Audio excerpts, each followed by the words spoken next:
Salam damai sejahtera saudara-saudaraku yang terkasih, pencinta firman Tuhan. Berjumpa kembali dengan Bible Learning with Father Joseph. Saudara-saudaraku, bagaimana kabar Anda hari ini? Saya berharap Anda semua dalam keadaan sehat. Saudara-saudara, izinkan saya sebagai seorang imam berdoa buat Anda di awal video ini. Semoga dimanapun Anda berada, apapun situasi Anda saat ini, Anda yang sedang sesak, Anda yang sedang bahagia, Anda yang sedang menangis, Anda yang sedang kecewa, betul-betul merasakan kuasa kasih Tuhan. Apapun situasi Anda saat ini, jadi apapun Anda hari ini, tetapi kita memiliki hati yang bersih, hati yang murni, hati yang bisa bersyukur.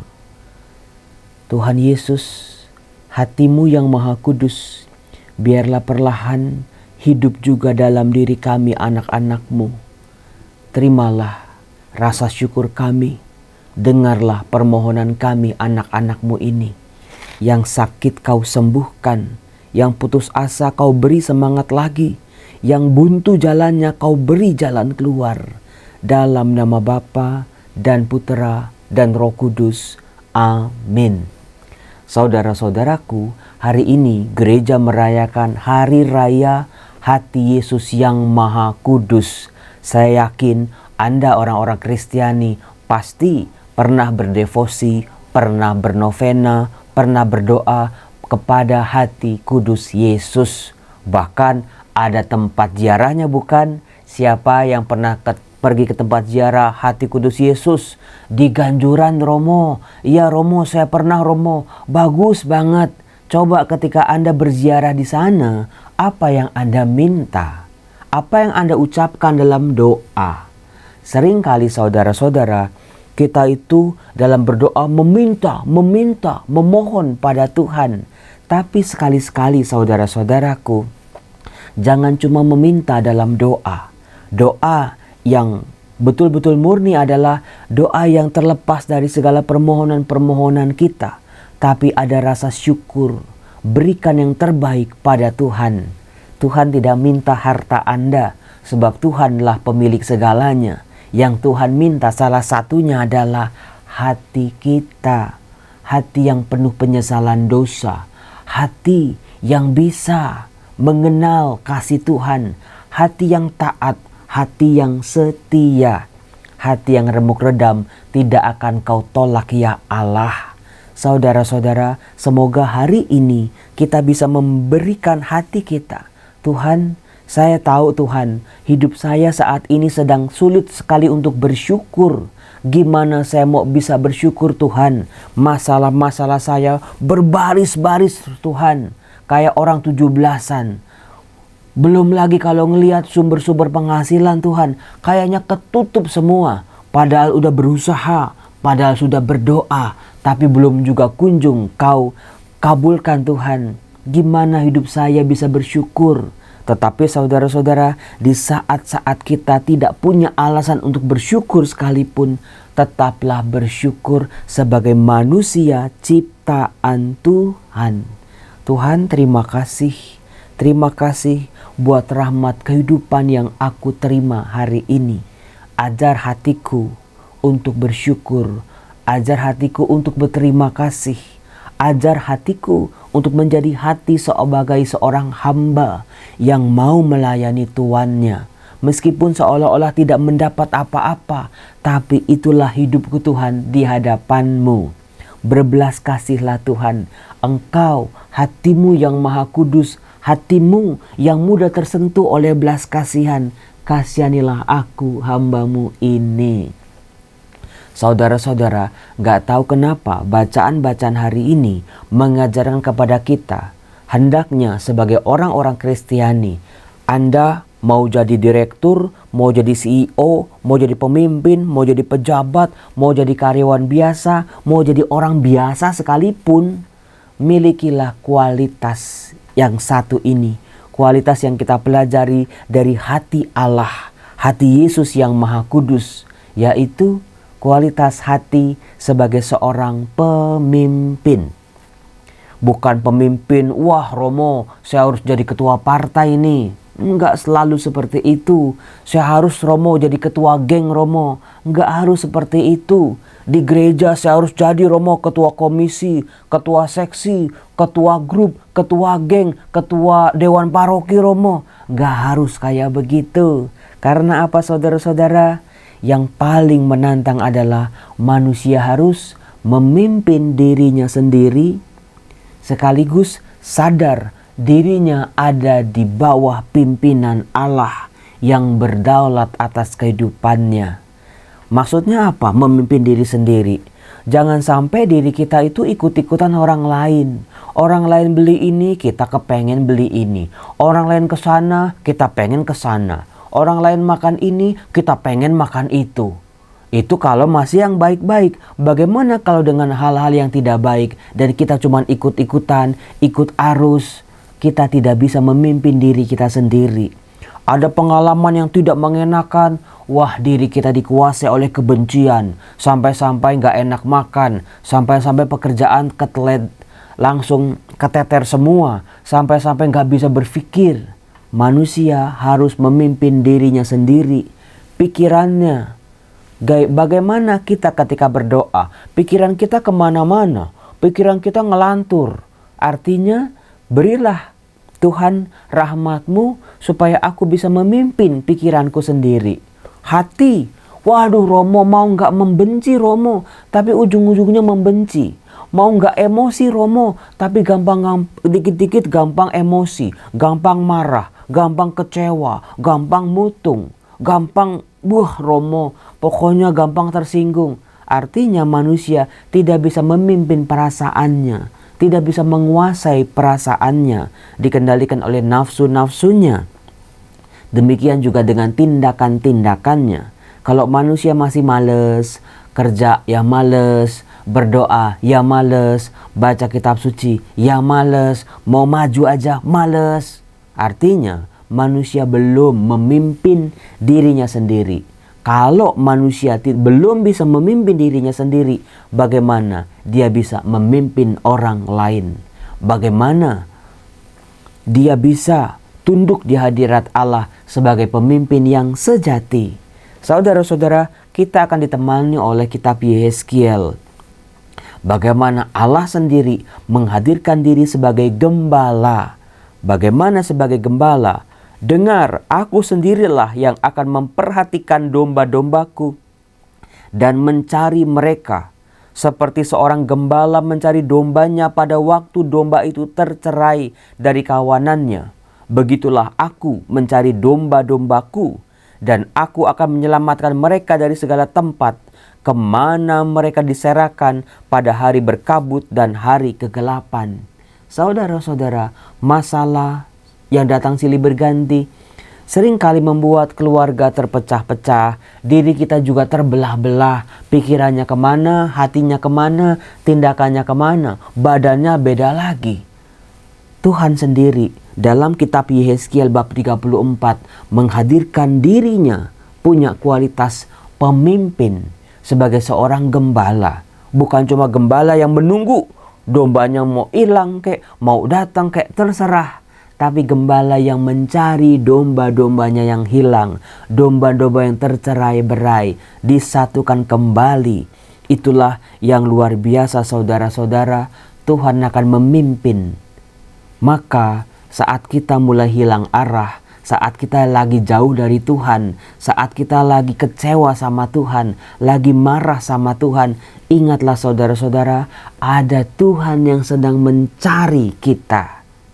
Ada Tuhan yang sedang menggedor-gedor kita. Anakku, aku sangat mengasihimu. Aku membutuhkan keterlibatanmu. Aku mau memakai engkau sebagai alatku. Maka dari itu saudara-saudara, sadarlah kita harus memimpin diri kita sendiri. Jangan sampai kita tercerai-berai, hancur berantakan. Tapi kita disatukan oleh kuasa Allah di bawah pimpinan Tuhan sebagai seorang gembala. Nah, bacaan Mazmurnya adalah Mazmur bab 23 yang menjadi sebuah favoritnya Romo Yosef kalau sakramen perminyakan. Mazmur 23 Anda pasti kenal bukan? Anda pasti sudah sering mendoakannya, karena Mazmur ini sangat cocok untuk orang-orang yang sedang dalam keadaan udah di ujung.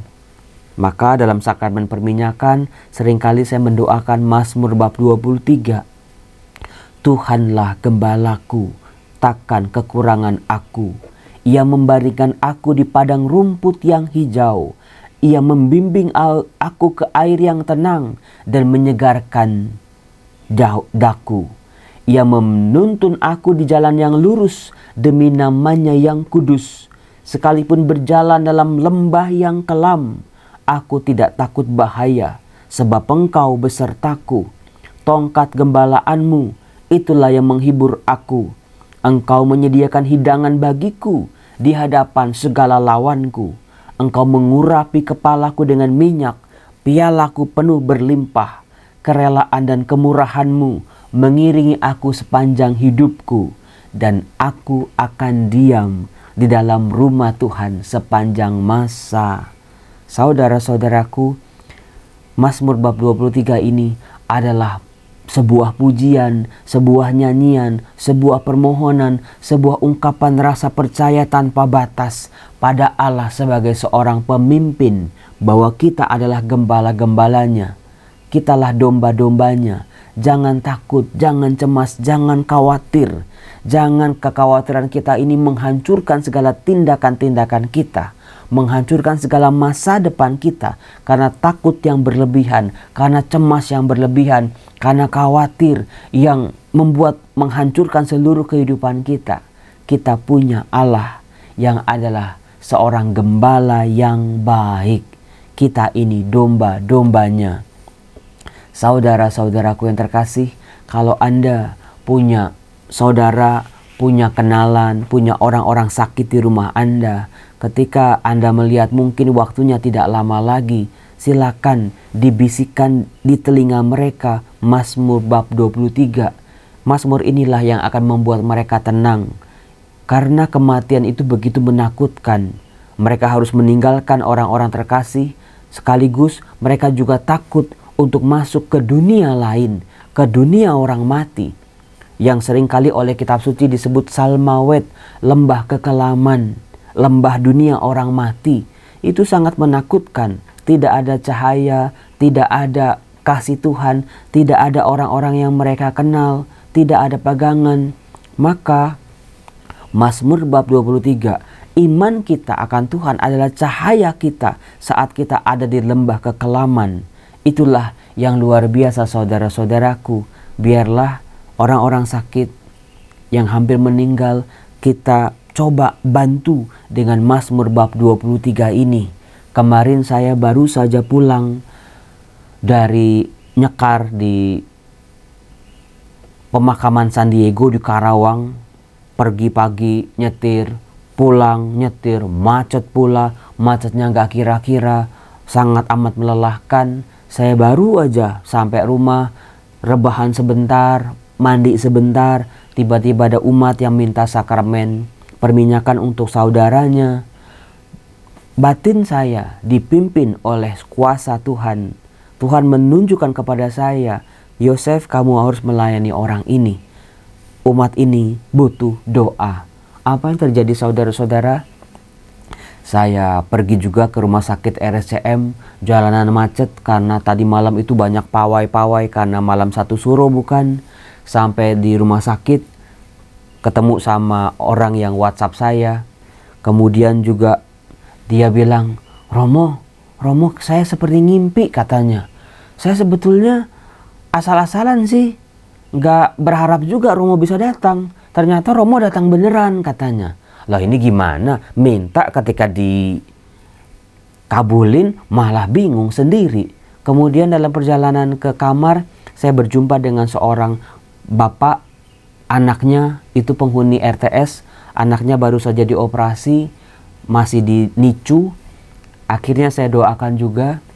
Kemudian saya masuk kamar tempat perawatan itu, ada 2 ibu-ibu. Ada 2 tempat tidur udah diisi. Yang satu ibu nangis terus, meraung-raung, sedih, meratap, nangisnya pilu banget. Saya lewatin, saya sapa, dia tetap menangis. Lalu saya konsentrasi ke sakramen pengurapan orang sakit dengan Mazmur 23. Orang yang sakit ini masih bisa ngelihat saya, dia kaget. Loh Romo kan Romo terkenal, kok bisa? Kok mau Romo datang ke sini? Dia sangat terharu. Akhirnya saya kasih perminyakan. Setelah semua proses itu selesai, saya ke sebelah. Tampak ada seorang ibu berhijab, rupanya orang tua yang sudah sangat lanjut usia, anaknya berumur sekitar 40-50 tahun. Perutnya besar sekali. Saya samperin, tiba-tiba ibunya yang sudah tua itu ngomong sama saya, "Bapak, boleh nggak Bapak mendoakan anak saya?" Waduh, saya tersentuh. Gimana? Kan ini beda agama ini. Kemudian anaknya saya tanya, Ibu percaya nggak sama Allah? Ibu percaya Allah itu baik? Ibu percaya Allah itu maha besar, akan nolong ibu? Dia ngangguk. Kemudian saya letakkan tangan saya doakan. Ternyata saudara-saudara, setelah saya doakan, dia berhenti menangis. Dia tersenyum lagi. Dia cerita ada kista di rahimnya, baru 3 bulan. Bulan lalu masih 15 cm. Sekarang setelah di USG berkembang menjadi 30 cm. Dan dia takut karena suaminya belum juga datang. Saudara-saudaraku yang terkasih, ternyata ada 3 anak-anak Tuhan ini, 3 manusia yang membutuhkan doa-doa dari sesamanya. Apapun agamanya, apapun sukunya, apapun latar belakangnya. Itulah kalau manusia mau terbuka, diri kita mau terbuka pada bimbingan suara Tuhan. Kadang-kadang suara Tuhan itu lembut, terdengar halus dalam bisikan, dalam telinga kita, dalam hati kita. Kadang-kadang kita nggak bisa membedakan mana suara Tuhan, mana suara diri kita sendiri, super ego kita, atau kuasa si jahat. Karena si jahat bisa saja berkata-kata yang baik, padahal akan menjerumuskan kita. Maka dari itu saudara-saudara, sadarlah diri kita hanyalah domba-domba dan Tuhan sebagai gembala. Bahkan kita adalah domba-domba yang sangat amat dikasihinya. Tuhan Yesus dalam bacaan Injil dari Lukas bab 15 menunjukkan sebuah perumpamaan yang luar biasa. Seseorang punya domba-domba 100, hilang 1. Kalau kita kan palingnya udahlah, hilang nanti juga kembali, ntar juga datang sendiri. Domba, apalagi yang masih muda, yang belum berpengalaman, seringkali mereka kebingungan ketika terpisah dari gerombolannya, dari kelompoknya, dari induknya, dari gembalanya. Maka kalau si gembala ini cuma nungguin aja, domba itu bisa jadi nggak akan pernah kembali. Bisa jadi diterkam binatang buas, bisa jadi diambil orang. Si gembala harus bertindak, si gembala harus mencari sampai ketemu. Yang 99 lain gimana Romo? Bisa jadi mereka adalah domba-domba yang sudah berpengalaman. Sejauh ada dalam sebuah kelompok, meskipun ditinggalkan oleh gembala, mereka masih bisa sedikit punya peluang untuk bertahan daripada satu orang yang terlepas dari kelompoknya. Itu tafsiran dari 100 domba, hilang 1, dicari dan ketemu. Lalu ketika ketemu diadakan sebuah perayaan, ada sukacita yang besar. Seperti itulah kasih Bapa pada kita. Seorang pemimpin yang bertanggung jawab terhadap orang-orang yang dipimpinnya. Maka saudara-saudara, jadi apapun kita, hendaklah kita punya kualitas memimpin seperti seorang gembala. Ketua-ketua lingkungan, kalau ada warganya udah lama nih nggak muncul-muncul nih, cari, ketok satu-satu, di WhatsAppin sampai mau pokoknya. Misalnya ketua seksi kitab suci, ada paroki yang lagi geger-gegeran misalnya, datengin, dengerin permasalahannya. Ada orang-orang sakit yang udah lama nggak dijenguk, kunjungin. Ada permintaan orang untuk dilayani, entah didoakan, entah apapun itu, layani. Saudara-saudaraku yang terkasih, memang ujung-ujungnya seorang pendoa, seorang imam seperti saya harus betul-betul bisa membagi waktu. Jangan sampai semua dilayanin, diri sendiri akhirnya habis sendiri. Mohon maaf sekali kalau ada nih orang-orang mencari saya untuk konseling. Mohon maaf sekali, saya lebih mengajukan kepada pastor paroki Anda masing-masing yang dekat sama Anda, yang tahu Anda, yang mengenal Anda. Yang bisa saya berikan hanyalah apa yang saya sharingkan di video Bible Learning ini. Nasihat-nasihatnya akan sama, nggak beda jauh. Bagi Anda yang sedang kering, bagi Anda yang sedang ada masalah keluarga, dengar pewartaan firman, bagaimana firman bisa membantu hidup Anda. Seperti itulah saudara-saudara bantuan yang saya berikan. Karena saudara-saudara, kalau seorang umat punya masalah, tanggung jawab pertama itu pastor parokinya. Biarlah pastor paroki dengan semangat kegembalaannya juga memberi reksa pastoral, pelayanan pastoral kepada umat-umatnya ini. Saudara-saudaraku yang terkasih, mari miliki kualitas memimpin. Pimpinlah diri kita sendiri. Kalau saatnya berdoa, ya berdoa. Pimpin pikiran kita, kontrol perasaan kita, kuasai diri kita. Aku hari ini mau berdoa, bersyukur pada Tuhan. Kalau melayani hari ini memang jadwalnya pelayanan, ayo berangkat dengan penuh semangat. Berilah hatimu ketika melayani Tuhan. Berilah hatimu ketika berdoa. Berilah hatimu ketika bekerja. Jangan setengah-setengah. Banyak pelayanan setengah hati, pekerjaan setengah hati, doa setengah hati. Akhirnya semuanya gak jadi apa-apa. Mari cintai Tuhan dengan sepenuh hati. Berilah hatimu kepada Sang Gembala. Kita ini domba-dombanya. Percaya tiap hari, Tuhan ini rasa percayaku, Tuhan ini Tuhan diriku, ini hatiku yang penuh sesal dan tobat. Jangan sampai hatiku hancur berantakan, hatiku patah, hatiku ancur-ancuran, hatiku lemah dan lembek. Aku mau punya semangat pelayanan tinggal dalam diriku. Hati kudus Yesus, kasihanilah aku. Hati kudus Yesus, bersihkanlah aku. Hati kudus Yesus, kuduskanlah aku. Dalam nama Bapa dan Putra dan Roh Kudus. Amin. Salam, Tuhan berkati.